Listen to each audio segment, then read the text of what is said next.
টাইগারের হোমওয়ার্ক আজকে ডেট হচ্ছে 09/07/25 আদিত্য আর কল্যাণ।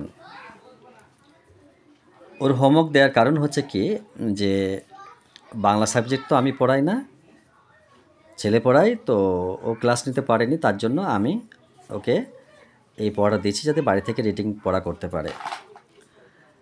আদিত্য আর কল্যাণ একই পাড়ায় বাস করে। আদিত্য পিতামাতাকে খুব মান্য করে, কখনো বড়দের অবাধ্য হয় না, নিত্য লেখা ও পড়া অভ্যাস করে, সময় মতো বিদ্যালয়ে যায়, সত্য সত্য কথা বলে,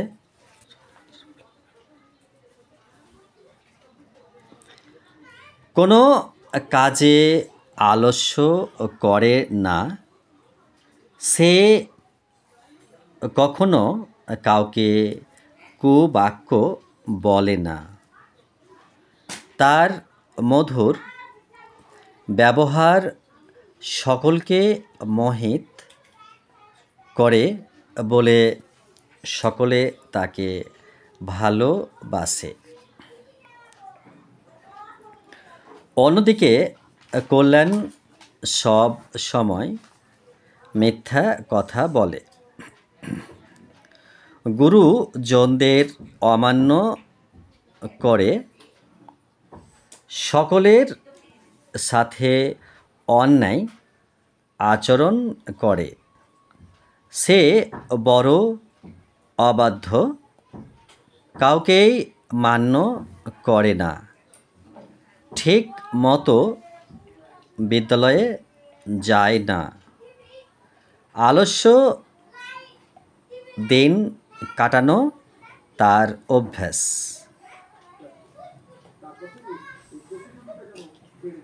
তার অসভ্য ব্যবহার সকলের অসহ্য,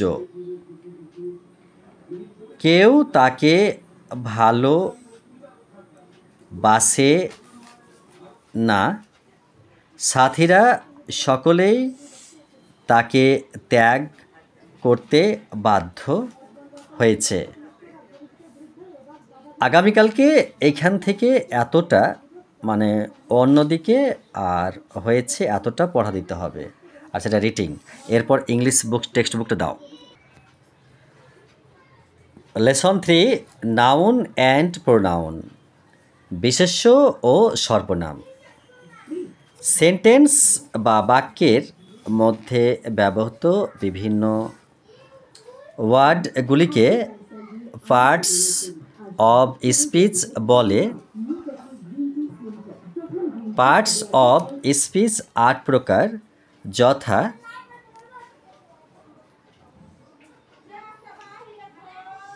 noun, pronoun, adjective, verb, adverb, preposition, conjunction, interjection. Noun: the sky is blue, আকাশ নীল। দ্য সান শাইনস ব্রাইটলি, সূর্য উজ্জ্বলভাবে কিরণ দেয়। The cow gives us milk, গরু আমাদের দুধ দেয়। The ring is made of gold, আংটিটি সোনার তৈরি।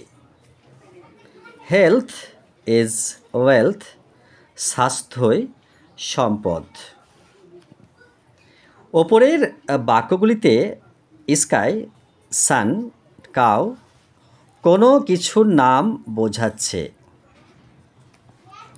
আবার রিং গোল্ড পদার্থ দিয়ে তৈরি এবং হেলথ, ওয়েলথ গুণ ও অবস্থার নাম প্রকাশ করছে,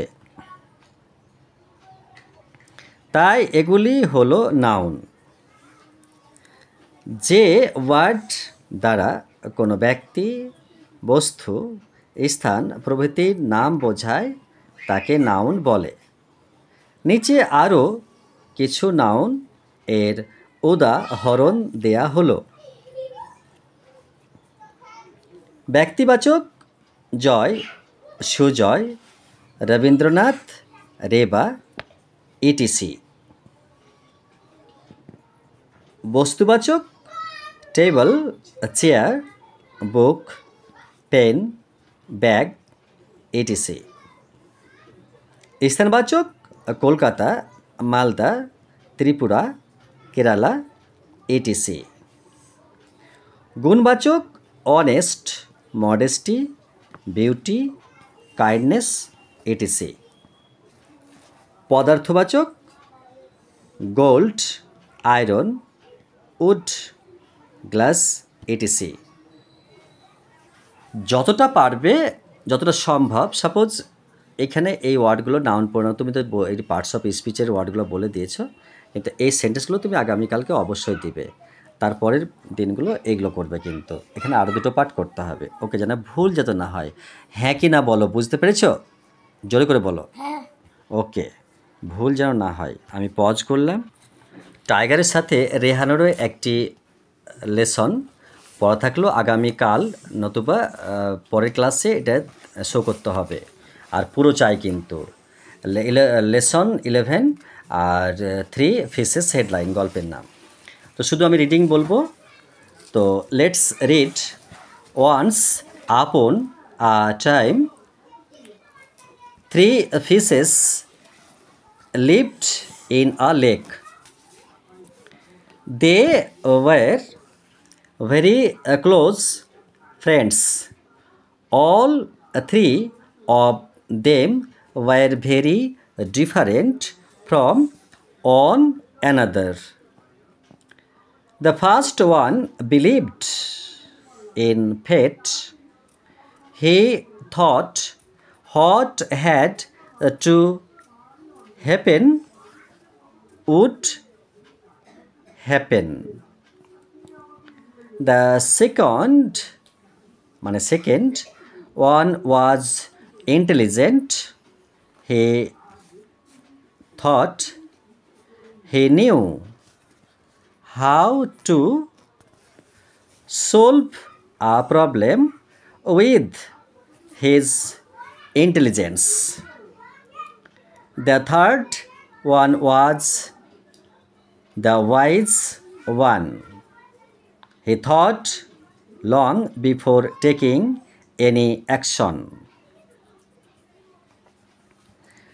One day, the wise fish was playing in water. He overheard one fisherman taking to another. Look at that one. What a big fish. This lake is full of big fishes. Let us come tomorrow and catch them. The wise fish hurriedly swam to his friends to tell the news. Let's leave this lake before those fishermen came back. A canal I know can take us to another lake. The wise fish said. The intelligent fish said, I know what to do if the fishermen come and catch me. The fish who believed in fate and said, whatever is to happen will happen. I was born in this lake and I am not going to leave it. The wise fish did not want to risk his life, so he swam through the canal and went to the other lake. The fishermen came back the next morning. They cast their net. The two friends who stayed back were caught. There were many other fishes in the net. The intelligent fish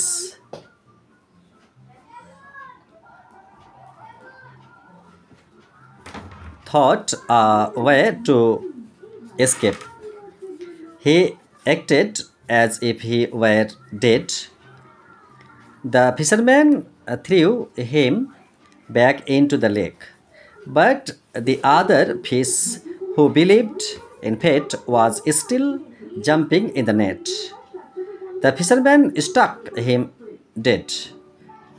তুমি কিন্তু এটা তিন তিন দিনে আমাকে পড়া দেবে কিন্তু তিন দিনে রেহান কি বুঝতে পেরেছো? ওকে